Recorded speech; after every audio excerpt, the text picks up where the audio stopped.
के साथ सामंजस्य बनाकर, सरकार के साथ सामंजस्य बनाकर अहिंसात्मक तरीके से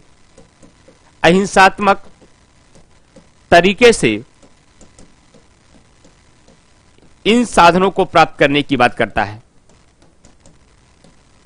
इन साधनों को प्राप्त करने की बात करता है। तो हम क्या कहेंगे, हमारे प्रस्तावना में जिस समाजवाद की बात की गई वो कैसा समाजवाद है? वो साम्यवाद का समाजवाद है, कार्ल मार्क्स का समाजवाद है, या साम्यवादी समाजवाद है? आंसर है नो। हमारी प्रस्तावना में जिस समाजवाद का प्रयोग किया गया है वह लोकतांत्रिक समाजवाद है, डेमोक्रेटिक सोशलिज्म है। इस बात को किसने बताया? क्या संविधान सभा के सदस्य इस बात को बताकर गए हम जो समाजवाद लिख करके यहां जा रहे हैं ये कार्ल मार्क्स का समाजवाद नहीं, ये जाने रहना ये गांधी और नेहरू की विचारधारा का समाजवाद है? नहीं। समय के साथ साथ न्यायपालिका ने इसका वर्णन किया। अब वर्णन करने के लिए अपने उत्तर में प्रामाणिकता लानी है और ठोस उत्तर लिखना है, एग्जामिनर को और बेहतर बताना है। हम हल्की बातें नहीं आपसे गहरी बातें कर रहे हैं। तब एक केस लिखिए। इसमें कौन सा केस लिखेंगे? डीसी नकारा केस।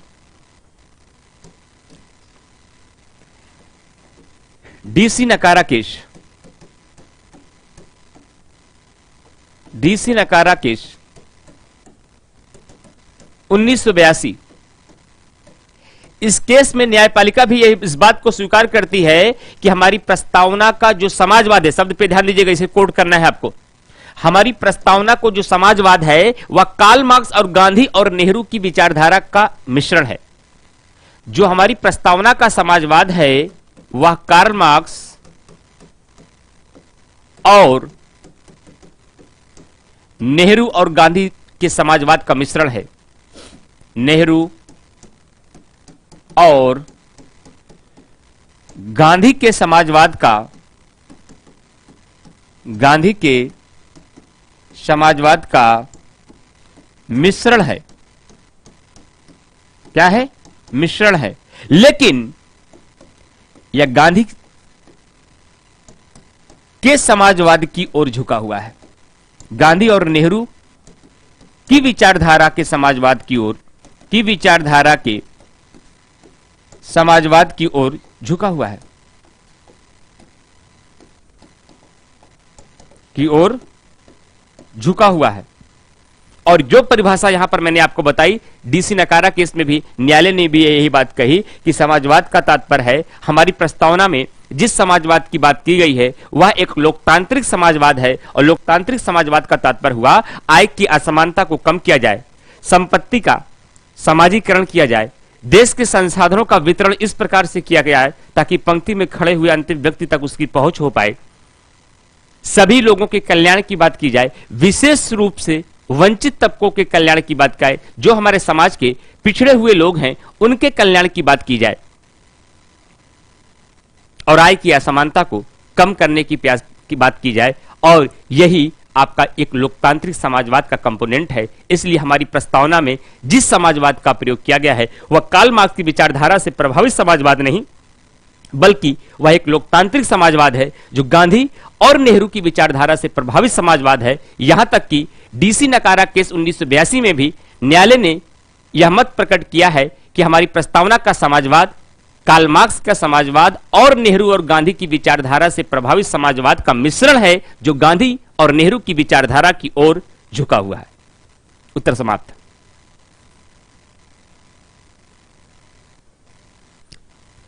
क्लियर नहीं चल रहा क्या?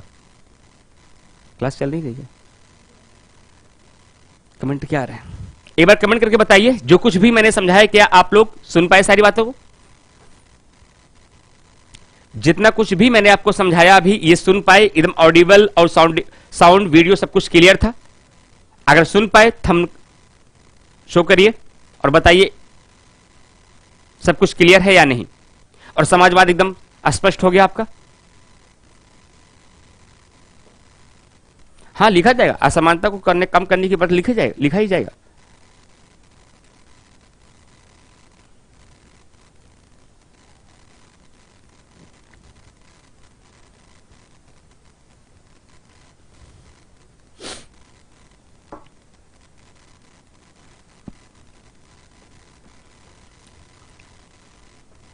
स्वाति पांडे, लता सिंह, सपोर्ट टीम, सुनीता। तो एक बार मेरी अपील है फ्रेंड्स, एक बार फिर से बीच में आपको अनाउंसमेंट कर देता हूं, ये यूपी पीसीएस 2022 के मेंस की तैयारी के लिए बैच स्टार्ट किया गया है। अगर आपने कभी भी मेंस की तैयारी नहीं की तब भी आपके लिए बैच है, लेकिन लगातार आप इंटरव्यू दे रहे हैं फिर भी आप वंचित रह जा रहे हैं, तब भी आपके लिए बैच है। इस बैच से जुड़िए, हमारे कूपन कोड GSW इमरान 5 का यूज करिए। हमारा कूपन कोड है GSW इमरान 5। इस कूपन कोड का यूज करके एडमिशन लीजिए, 5% का डिस्काउंट भी मिलेगा और हमारा पूरा गाइडेंस आपकी मेंस की तैयारी में रहेगा और आपकी सफलता तक मैं आपके साथ हूं। जीएस संस्थान आपके साथ है, तो ज्यादा से ज्यादा लोग जुड़िए।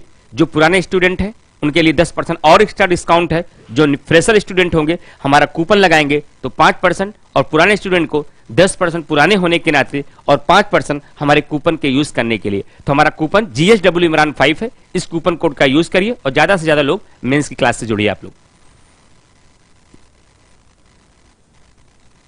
सर जी समाज आज क्लियर हो गया, चलिए बहुत अच्छी बात है, बहुत शुक्रिया आप लोगों का। कोई टीचर आपको पढ़ा अगर समझाने में सफल है तो कहीं ना कहीं आपका भी समझना का प्रयास है जो वो सफल हो पाया है।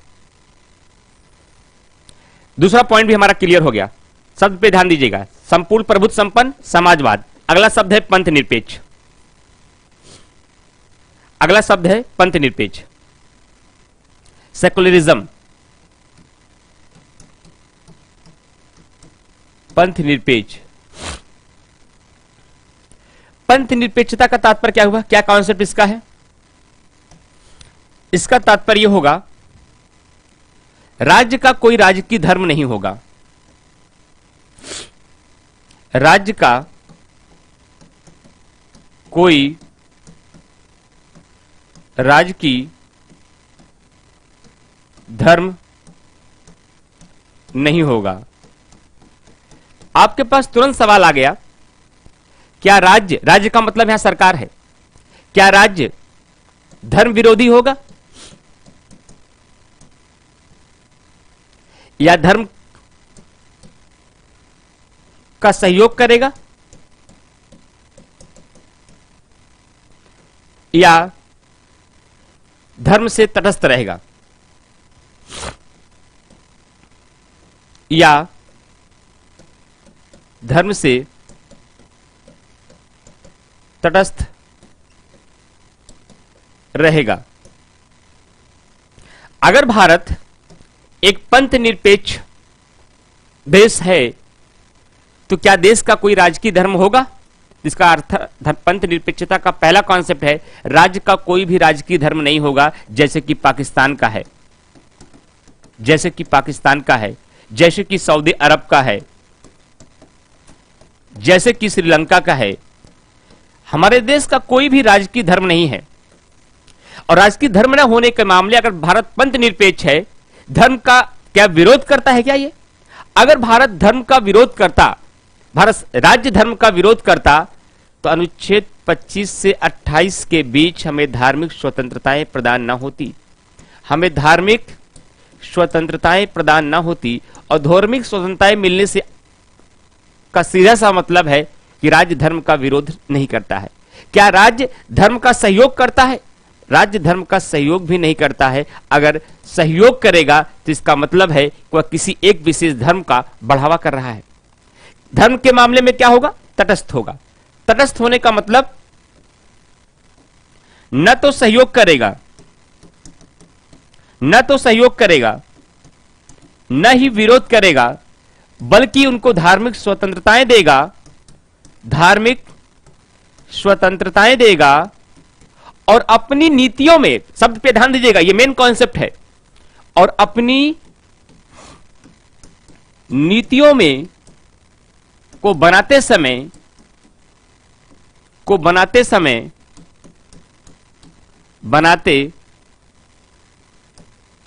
सबसे मेन पॉइंट यही है।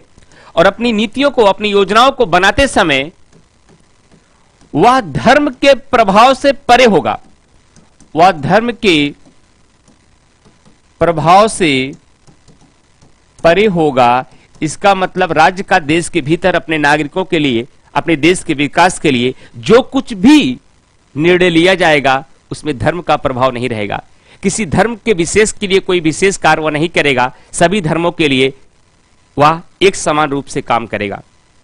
धर्म के आधार पर किसी भी व्यक्ति के साथ किसी भी प्रकार का कोई भी डिस्क्रिमिनेशन नहीं करेगा, यानी कि भेदभाव नहीं करेगा, न तो उसका विरोध करेगा न तो सहयोग करेगा, धर्म के मामले में तटस्थ रहेगा। और यहां तटस्थ रहने से तात्पर्य क्या है, न्यूट्रल रहने से तात्पर्य क्या है, अपनी योजनाओं को बनाते समय,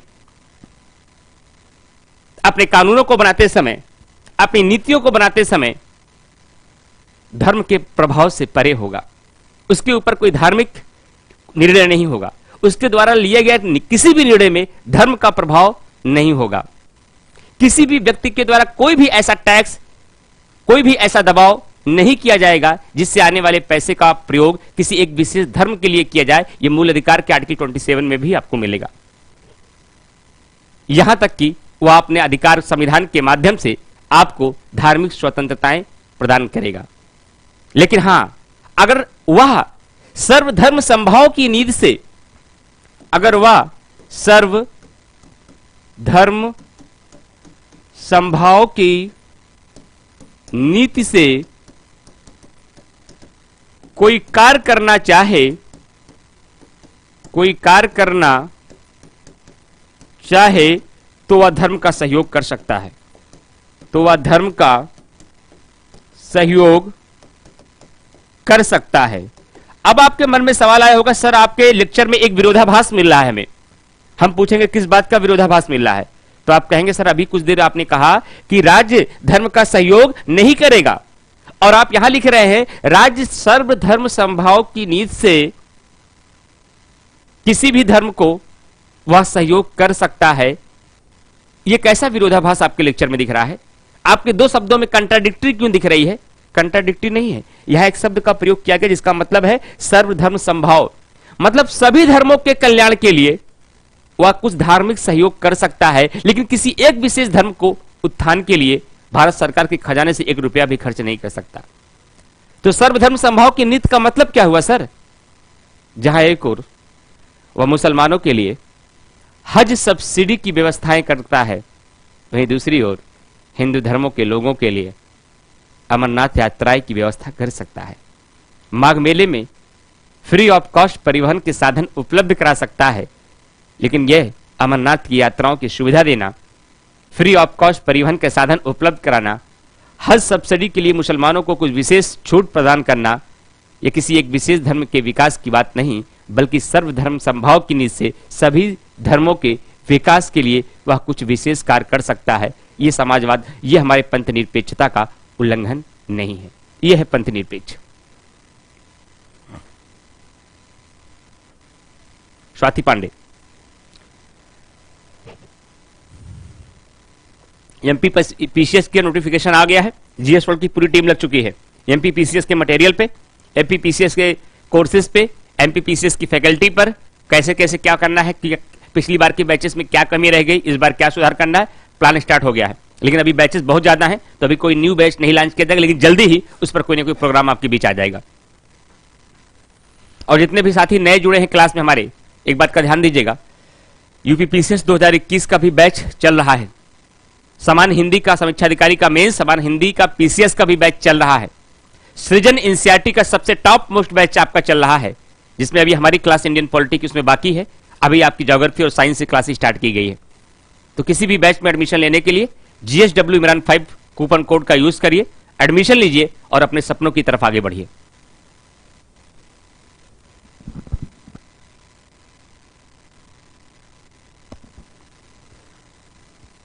चलिए, यहां तक मामला एकदम क्लियर भाई, कोई डाउट नहीं, आगे चला जाए। अब देखते हैं कौन सा मुद्दा है हमारे सामने। अगला पॉइंट देखते हैं, संपूर्ण प्रभुत्व संपन्न समाजवाद, पंथ निरपेक्ष, लोकतंत्रात्मक और गणराज्य। अब लोकतंत्रात्मक व्यवस्था को देखते हैं।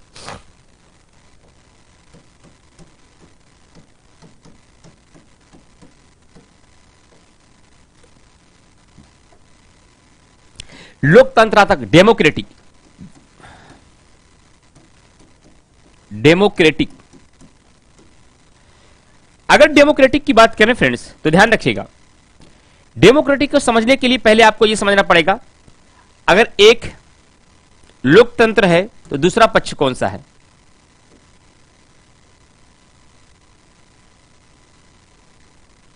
दूसरा राजतंत्र हो सकता है। बहुत सरल शब्दों में अगर मैं बताने का प्रयास करूं, यहां जनता का शासन है, वहां राजा का शासन है, बस एक शब्दों में।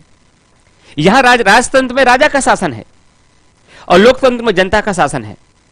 इसका मतलब लोकतंत्र शब्द जैसे ही आता है बचपन का रटा हुआ formula, to the people, by the people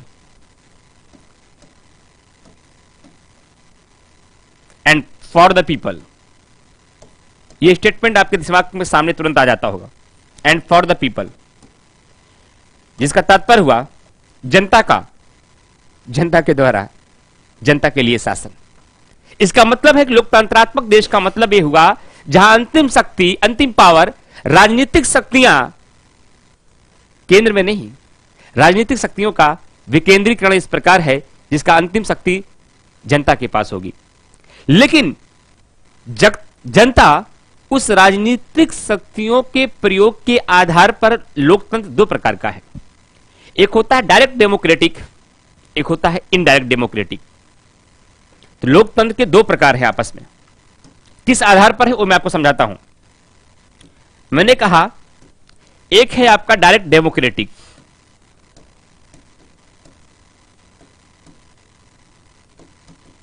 एक है आपका इनडायरेक्ट डेमोक्रेटिक।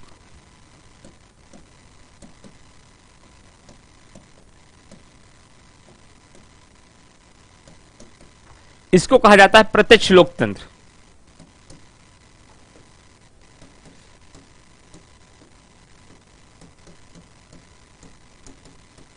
इसे कहा जाता है अप्रत्यक्ष लोकतंत्र।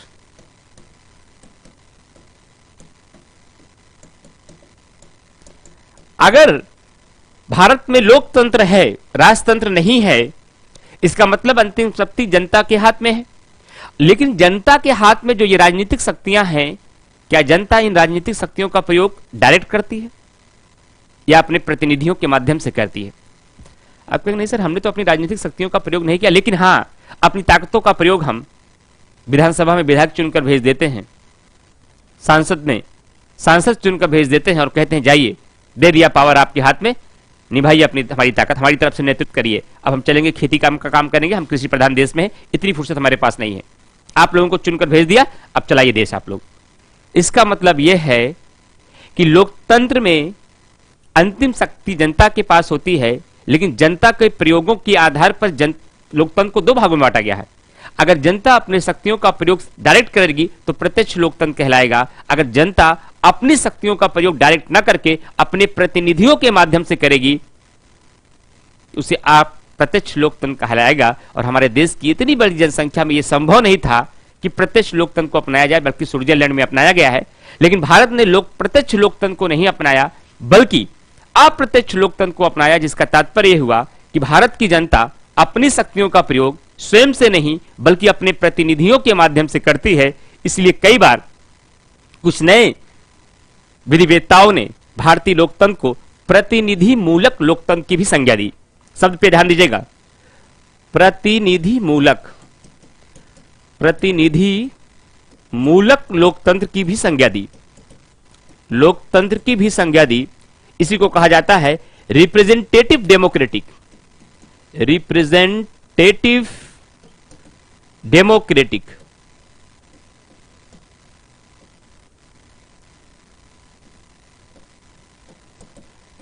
प्रतिनिधि मूलक लोकतंत्र।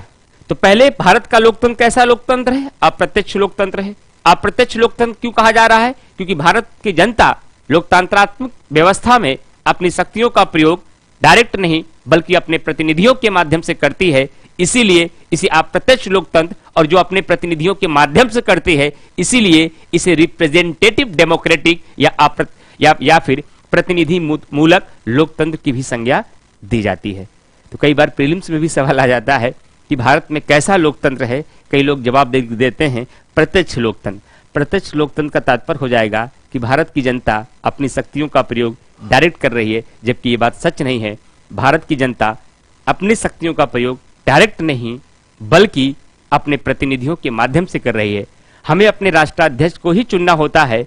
हम भले ही वोट नहीं करते हैं, लेकिन अपने प्रतिनिधियों को चुनकर हम विधायकों को और सांसदों को बना देते हैं, और विधायकों और सांसदों का काम है कि वह भारत के राष्ट्राध्यक्ष को चुने, यानी राष्ट्रपति को चुने। इसलिए भारत देश का जो लोकतंत्र है वह अप्रत्यक्ष और प्रतिनिधि मूलक लोकतंत्र है, और अंतिम शक्ति जनता में निहित है। यह आपका लोकतंत्र है। संपूर्ण प्रभुत्व संपन्न क्लियर, समाजवाद क्लियर, पंथ निरपेक्ष क्लियर, लोकतंत्रात्मक क्लियर। अंतिम बात मैं आपसे डील करता हूं, गणराज्य, रिपब्लिक। गणराज्य समझिए ये क्या है। गणराज्य, इंग्लिश में इसे रिपब्लिक कहा जाता है।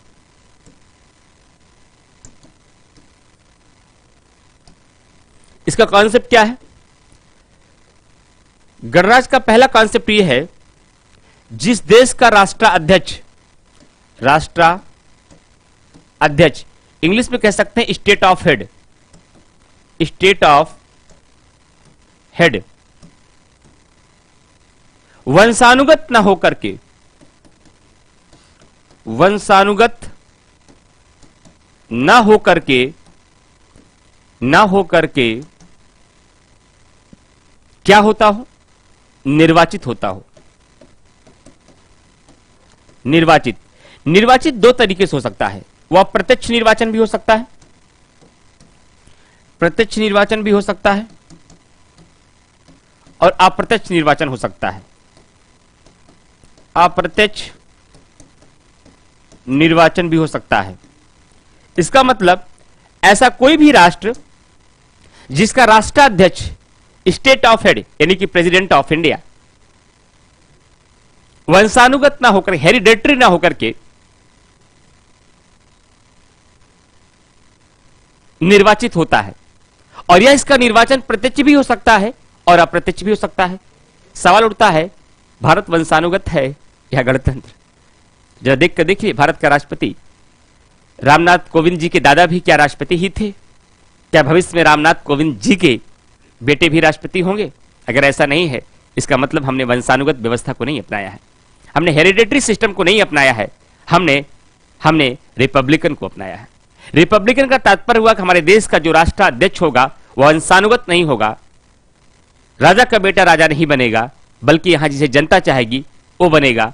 उसका निर्वाचन होगा, वो निर्वाचन प्रत्यक्ष भी हो सकता है और अप्रत्यक्ष भी हो सकता है। लेकिन भारत ने कौन सी माध्यम को अपनाया है? तो भारत ने अप्रत्यक्ष निर्वाचन को अपनाया है। भारत का राष्ट्राध्यक्ष अप्रत्यक्ष रूप से निर्वाचित होता है। इसका मतलब हमारा देश एक गणतंत्र है, हमारा देश वंशानुगत नहीं है।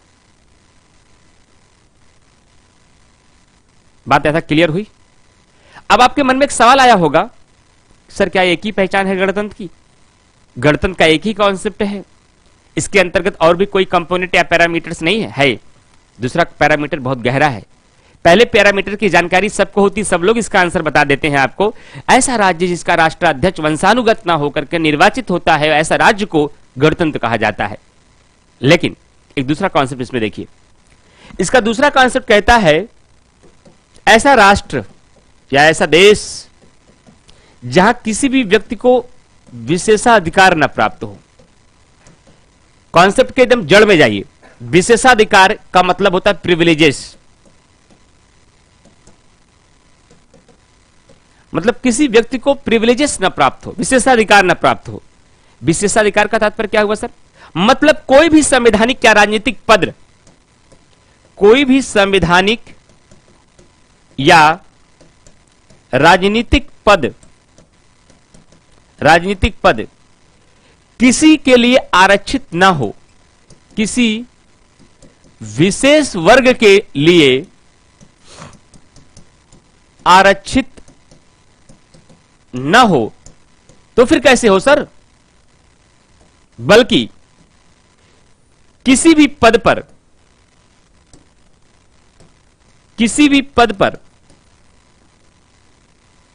किसी भी पद पर कोई भी व्यक्ति पहुंच सके। पहुंच सके का मतलब क्या हुआ सर?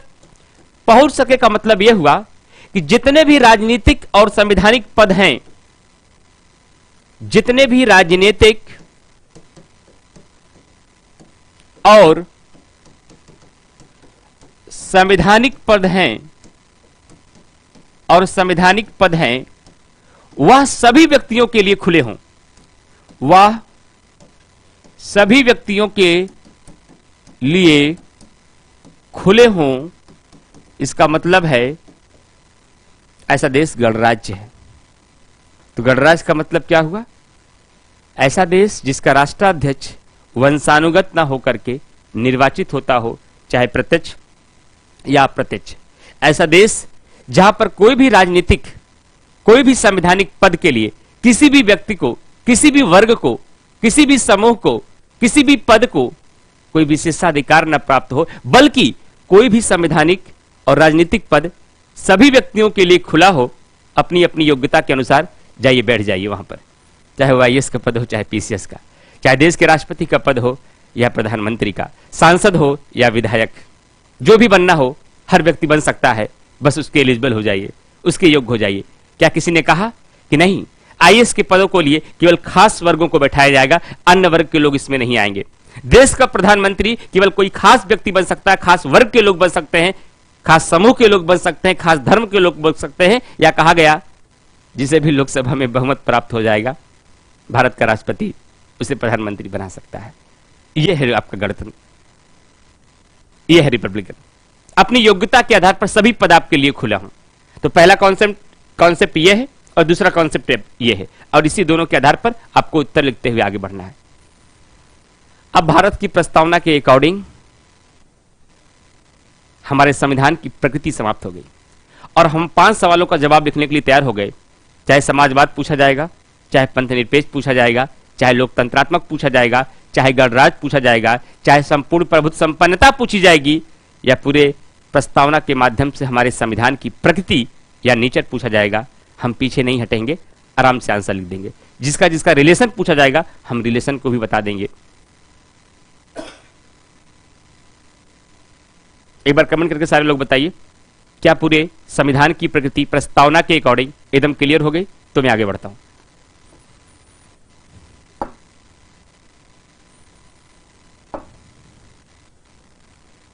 चलिए,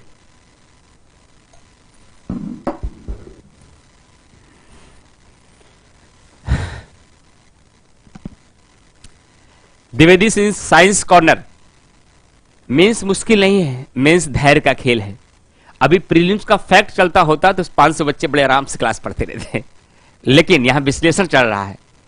अब उसका प्रस्तावना का सही रस का स्वादन कर रहे हैं आप लोग, सही टेस्ट ले रहे हैं। ऊपर के छिकले नहीं, आम की गुठलियों तक का टेस्ट मिल रहा है। तो लोगों को तो आराम तो होता ही है, इसमें धैर्य की बात है। अगर आम की गुठलियों तक का टेस्ट चाहिए तो आम खाने के लिए थोड़ा धैर्य रखना पड़ेगा। तो मेन धैर्य का खेल है। धैर्य रखेंगे, गहराई से समझेंगे, उस पर विश्लेषण करेंगे। जब ज्ञान का दायरा, सोचने का दायरा, तुलना करने का दायरा, कॉन्सेप्ट, शब्दावलियां, प्रवाह, ये सब आएगा और इन्हीं सब का सहयोग मिलकर के एक मेंस के आंसर राइटिंग के लिए एक बेहतर व्यक्तित्व आपका तैयार करता है।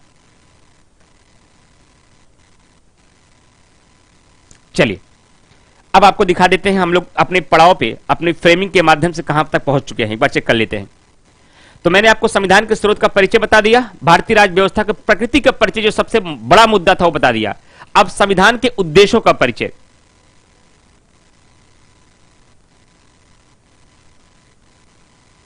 संविधान के उद्देश्यों का परिचय कराती है। यह प्रस्तावना की चौथी उपयोगिता है, यह संविधान के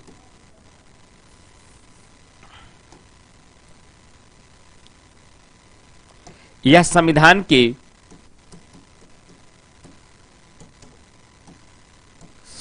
के उद्देश्यों का परिचय कराता है।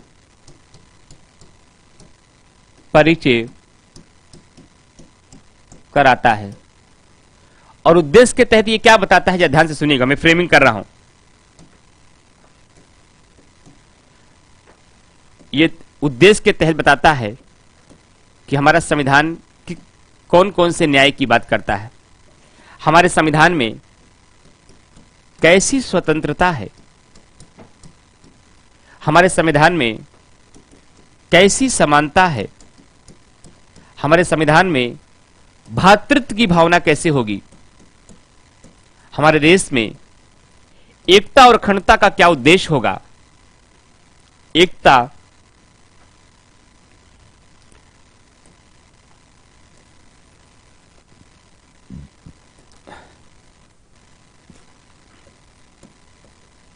एकता